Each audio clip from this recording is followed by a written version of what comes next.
Hey everyone, welcome back. I'm Joe Farrell from Strive for 25, and he also goes by the Stair Step Method guy now on Twitter or X or whatever you want to call it. But today we're going to talk about kind of what we see or why people don't get started after they maybe reach out to us that want to get started in investing or even just a home ownership. But welcome back, Joel. Thanks, Mark. Looking forward to spend some time again. Happy Friday. Yeah, happy Friday, man. I love these weekly chats we're have going on now. So why don't you get started? Because I'm sure you have people reaching out to you for like loan products and even like starting side hustles. So what do you see? Yeah, I mean, you've got kind of like this age old, hey, you know what? Like I want to buy a house, my credit's not ready, I don't have enough savings. What kind of programs are out there to, help for down payment? And that's something that is part of our job. Like we're having those conversations every single day as a loan officer, a mortgage professional, helping people kind of get their plan together. And then you have this side hustle conversation, which is, something that for me personally, it's a newer thing in my journey, in my career. Not something that I could have talked much about 3 years ago, 4 years ago. But now that I've kind of dug deeper and kind of have my own unique journey with this whole topic, it's something that I'm actively talking to people about. And it starts with, hey, I want to be able to do X, Y, Z. I want to be able to have a house or real estate or rental or something else that they want to have, investing or whatever, build a business. I don't have enough money. What are we going to do to be able to save more money? Well, cutting your Starbucks and doing a budget, that's not going to get you there. That age old thing, not gonna happen, right? So people have this energy and excitement. Hey, I want to go do this. I want to go start a side hustle, and there's all kinds of different options out there. So I'll leave that for a different conversation. But for the reason of why people don't follow through or don't get traction, I mean, really, it just comes down to the mindset of, hey, like this big mountain to climb is going to take so much time and so much work to do this. And you have a day or two go by and you don't do it. And then distractions come up and you fall off the wagon. Maybe you do stuff for a week or two, and then you get distracted and then you forget, or you don't see results. So you stop. And, people that I see succeed, including some of the things that I've done personally, is doing just a little bit every single day, especially in early on, that first 30 to 60 days of just building the art, building the habit, mastering the art of showing up, because you're building something completely new in your entire daily routine. So people just, I think, have the wrong expectations of what it takes to make changes is really what it comes down to. Yeah, I see that a lot too. And I think I just saw like an Instagram post from someone today. They were talking about, or had like Usain Bolt said, "Oh, like I've trained 9 years or 4 years to run 9 seconds or something like that."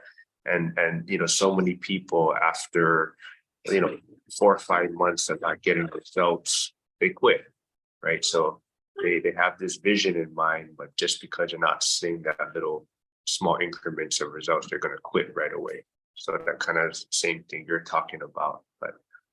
Yeah, I see that too. Even from like you're talking about like home ownership, people have this great vision or kind of this dream home they have in mind that they're looking for, and it's a big purchase and they need a big down payment and they have that hard time getting started instead of maybe just starting small and getting the ball rolling. But what do you see on the side hustle side? I see a lot of people want to get started and just they never do anything after that. Yeah, it's something that's so unique too, because you can kind of throw in the barrier to entry. There's so many things that you can do out there that take no money, right? But at the same time, there's all this stuff on social media where your people are saying, hey, you can make 10 grand a month, sign up for my course. And it could be a million different reasons of what they're doing to help people make money. And like you have this kind of this gap where it's like you could go power wash, go knock on some doors and get 5 accounts and go power wash, some decks or windows or whatever. And the barrier to entry is very, very low, right? You don't really need much training to do that, right? Or some yard work or dog walking. Like there's certain, side hustles that can be very low barrier to entry and pretty easy to do. And then other things that are going to be, a little bit more technical or need to learn stuff to be able to get there. So it's just crazy because, the 25-year-old has this massive opportunity. And the average age of a first-time home buyer right now is 36 years old. And a couple of years ago, it was 28. Just, prices going up, rates going up. It's just pushed so many people out of the ability to afford and qualify for buying a house. So it's like, if somebody can figure out how to set themselves up to buy a house today at age 25, they got a 10-year head start. And that's a whole conversation of why and how, what, and that kind of brings up the stair-step method. I talk about in my book how literally anyone can become a millionaire, how somebody was able to build a portfolio of multi-million dollars, starting out making 40 grand a month, 40 grand a year, and started out at the bottom and just stair-stepped their way up and built a multi-million dollar portfolio. But it's like, if you're at 25 and you can figure out how to build a side hustle or a side business and make extra income, that stuff becomes exponential. I mean, the stuff that people are talking about, where you can make 10 grand a month, it takes months, years to build that stuff. But if you don't do it, you're never going to get there. But if you start today and you fast forward a year, you're going to damn well be sure that you're going to be thankful that you did. Yeah. And if you can get in the game at 25, you got a 10-year head start on the average person. And that's the stuff that gets me excited. Yeah, I think a lot of it though is like fear of judgment.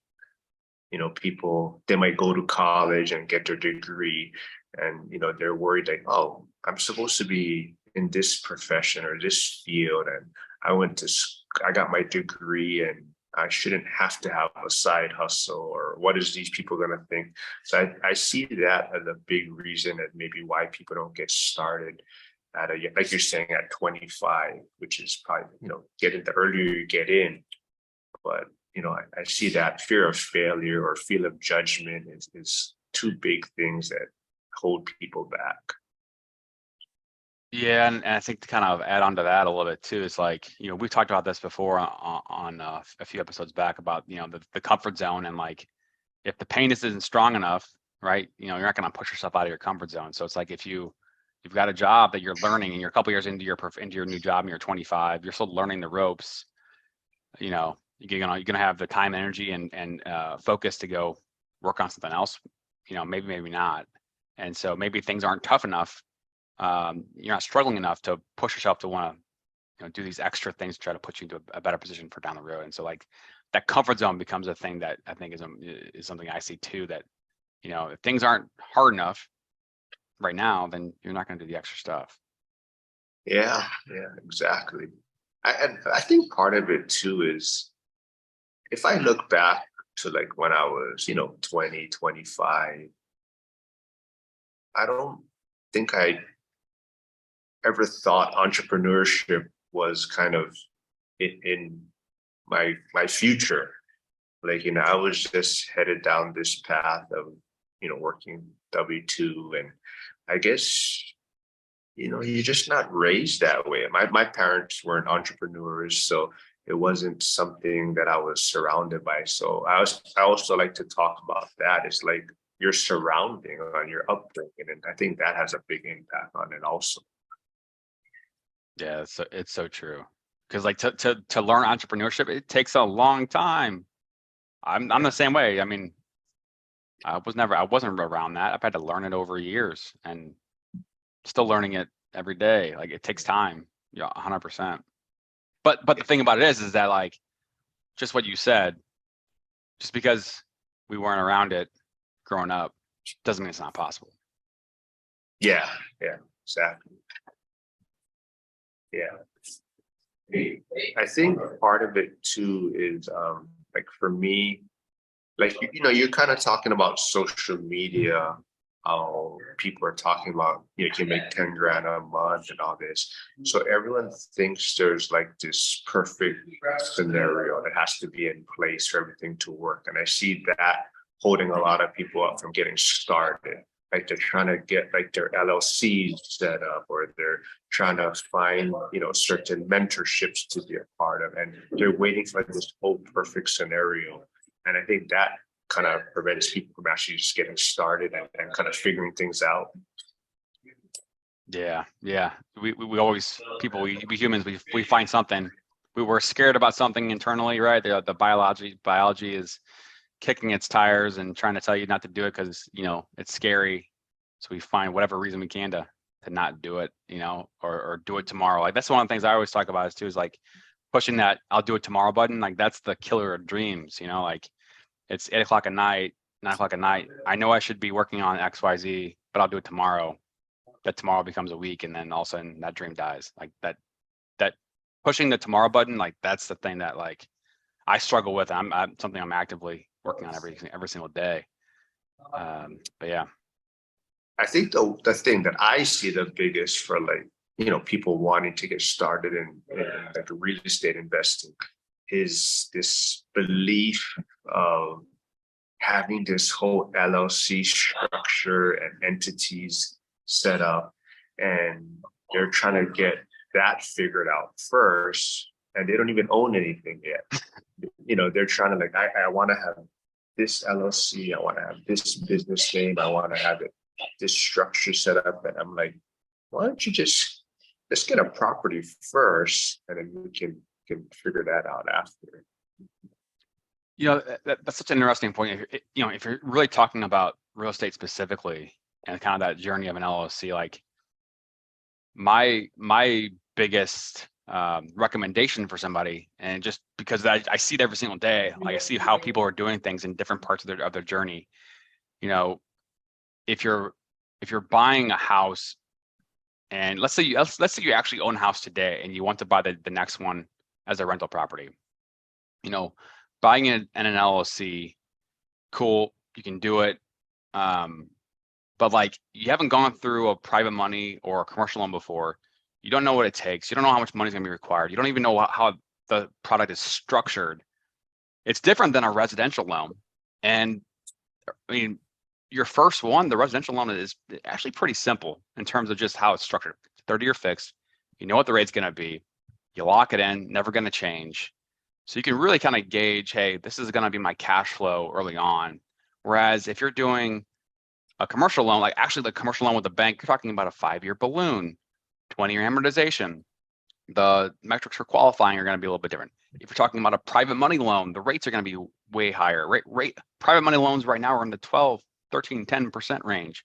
Whereas you can get a residential loan, even an investor loan, in the 7s or 8s, depending on a lot of different details. So that first rental property, I mean, I'm typically think it's best for somebody to be doing it in their personal name as a residential loan, and then kind of as you get more complicated with your profile, then you can kind of get into more complicated structures with financing and LLCs and things like that. Yeah. Part of it is kind of, getting like you're saying, getting your first rental property in your name, that's only the first step. And like you're saying, after that, you got to figure out how to manage it, how to manage your property manager, how to manage your tenants. And so you have all of these other things to figure out. And then when you start wanting to have this LLC structure and everything, you're just adding more things to the plate, and you're still trying to figure out the basic stuff. And that's a lot of the mistakes I made too, is, I'm glad I did the LLC thing from keeping the debt out of my name so I could acquire more assets. But the whole structure of trying to figure out how to pay the entities, and, it's just, and, you got to pay higher insurance on the property, and you got an annual file for the entities. Yep. So there's all these extra fees and extra work that you set up for yourself. So I think a lot of times people make things harder than it has to be. And sometimes that actually stops them. And like I said, a lot of these people, they don't even have a property yet, but they have this whole vision of, okay, I want to have my LLC this way. And it's like, yeah, hopefully you can just get people started and get them moving, and then you kind of figure things out as you go. Yeah, and one of the things that I've been kind of thinking about in my brain is the idea of, hey, I'm going to go look at properties, search them out, walk through them, run all the numbers, and I have a kind of on a different lane. I've got a client right now who I talked to in 2020, 3 years ago, about buying a house, and then they never pulled the trigger because of payment was too high. I think rates are going to go lower, all these different reasons. And just talked to them recently about looking at a new home build into 2024, and it's like, man, oh man, you miss so much of the of opportunity. Now again, at the same time, things could have gone the opposite way, right? Like you can't predict the future, but just getting in the game just gives you a new perspective on life and new perspective on how you do things. So all that time someone spends on finding the right deal, let's say it takes 12 months of finding the right deal, right? And you got a job, you're spending all this time crunching numbers and looking at properties. It's like, well, what if you found a deal at month 2 that was like 75% of good enough, and you would have pulled the trigger, and then would have spent the rest of that time working on a side hustle, working on your business to make more income? Then you'd have more confidence to be able to take the next risk or the next step in scaling your portfolio. So like, that's the stuff that I think about. It's like, there's only so much time in the day. What's going to be the best use of your time? And then talking about like exponential, like if I'm working on a business and I can scale income, and there's certain things certain lanes of business that you can scale income exponential, like that time that you're spending on it becomes exponential. Whereas like certain things, you're only going to get so much return on your time. So I don't know. It's just, that's kind of how my brain thinks is on some of these No, things. yeah, but I think it's easier not to get started. You can find any excuse, or like you're saying, time, or maybe there's stuff going on at work, but there's always a reason not to get started. So I see that as, I commend you for what you're doing, because you're out there doing a lot of stuff, and I know it's hard, and takes a lot of time. But just getting started, I mean, that's the first step. And I'm glad I've got started, and I still don't know what I'm doing, but I'm having fun, and I'm having fun meeting people like you, and trying to grow this platform. And but yeah, it's fun. I enjoy it. Yeah, I mean, like the getting started part, like I think I asked this to you once before about people in your day job circles talking about real estate, or wanting to get into real estate, wanting to kind of have that extra lane going. Um, but like beyond real estate, beyond kind of your network, I mean, what do you think it would take? What type of support or help does it take for somebody to take that first step? Like, is it a coach? Is it a mentor? Is it a friend? Like, what's that person that's struggling taking that next step? What should they do? I think it's more like some kind of event just happens and makes you realize that there's maybe more to life, or there's a better way to do things. And you kind of just see everyone just following this same path, and then hopefully, fortunately, maybe you come across someone that's doing it different, and then you're like, how come this guy is the same age as me or younger than me, but he's doing whatever he wants every day, basically. He's not going to a job Monday through Friday, or working 40 hours a week, and he's kind of just doing his own thing. He's financially free. And I never was around those people. I would say, majority of my life, it was, I was people that was going to work the same as me. And but once I found this other tribe or other group of people, you realize it's possible. And there's a lot of people that are actually doing it. and it's attainable. It's just you might have to put in the grind for 5, 10 years, but then that just accelerates the whole process. Yeah, and like, people our age, right? Like getting into social media, like, are you serious? What are we thinking? Yeah. But like, I bring it up because like, yeah, maybe there's certain things that are saturated and not a lot of people doing it, but like, if there's any time, the time is right now to go do something, regardless of what it is. Like, because if you don't do it now, you're gonna regret it later. Yeah, you just got to find, something you enjoy. Like I saw something else, might have been on Twitter or X, but they said, have you realized that I can't, the movie industry or whatever, it's been shut down for, whatever, 4 to 6 weeks. And has anybody really noticed? Right. Like, I'm sure those people in that field have noticed, but for a lot of people, everybody's, there's so much forms of entertainment or things to do out there that, you just keep yourself busy, and social media is kind of the new platform, right? YouTube, Instagram, Facebook, TikTok, Yeah. it's out there. So if somebody had questions, right? Hey, Mark, I know that I got this idea and I'm just struggling taking the next step. Well, what's your response to that? I would tell them reach out to you because you got your hand in a lot of things and you're doing a lot of cool stuff. Like me, I'm kind of strictly real estate, oriented, I guess.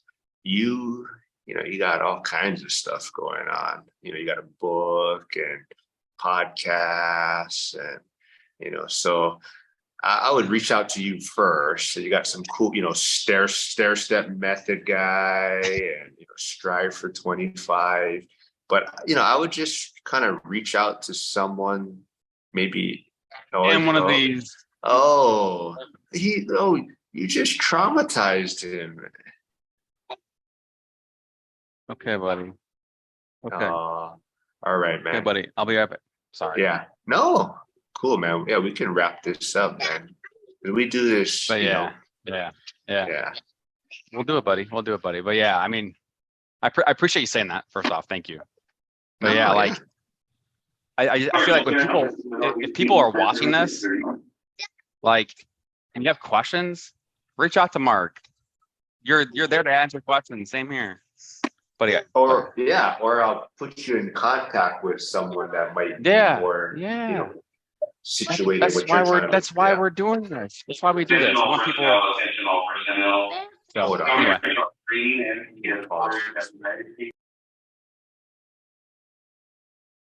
All right. So what do you have this week? What do you got going on with the family then? Yeah, the twins are turning 4 tomorrow. Oh, The boys are cool. turning 4. So yeah, we got a little bit of a family get together and a few people coming in town, and they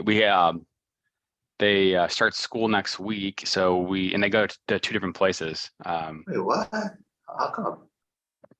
One of them is just a little speech delayed. Oh, So he gets a little extra speech stuff in the mornings. And so dropping them off at or going to the school, meet the teachers and kind of the orientation. And one's got the Rebel costume on, the other one's got a Spidey costume on. So, they're in the costume phase. So, yeah. What are they going to be for Halloween? A Paw Patrol and Spidey. Oh, Already figured out. yeah. My son's 8. As of today, Spider-Man costume. Really? Next week is probably going to change. It's going to change about 10 times before Halloween, probably. We're going to go see Blue Beetle today, I think. Really? Yeah. That's awesome. Yeah. At the theaters? Yeah. I never heard of Blue Beetle, but I guess he's a DC superhero, but it looks good. Yeah. Yeah. I mean, I just, getting to the theaters, see a good movie. It's a national pastime. I love it. Yeah. Yeah. All right. Well, thanks, man. I know you're busy, and I'll let you get back to whatever you're doing today. I don't know what side hustle you're working on, but Today I'm putting together content on why 401ks are killing people's dreams. yeah, I agree. nobody wants to agree, or very few people agree. But you know, I can't wait to hear that one then. I'm looking forward to it. Looking All forward to right, it. Yeah, I'm man. gonna. All right, Well, I'll see you, Mark. why didn't you Oh, say that? We could have talked about that. Well, I don't want to jump in on your social media stuff, man. well, I wasn't sure if it fit. I don't know. I went on a rants and raves, but yeah, we can talk about it. We can talk about it more. But definitely, I mean, at the end of the day, man, like kind of going back into the comfort zone kind of a thing. Like people have so much potential that they're not even tapping into, and like until you go kind of down that kind of pain path, you don't realize, what's possible. So anyway, All right, man. We'll talk next week, man. all right, see ya. All right. Thanks, Joe. Bye.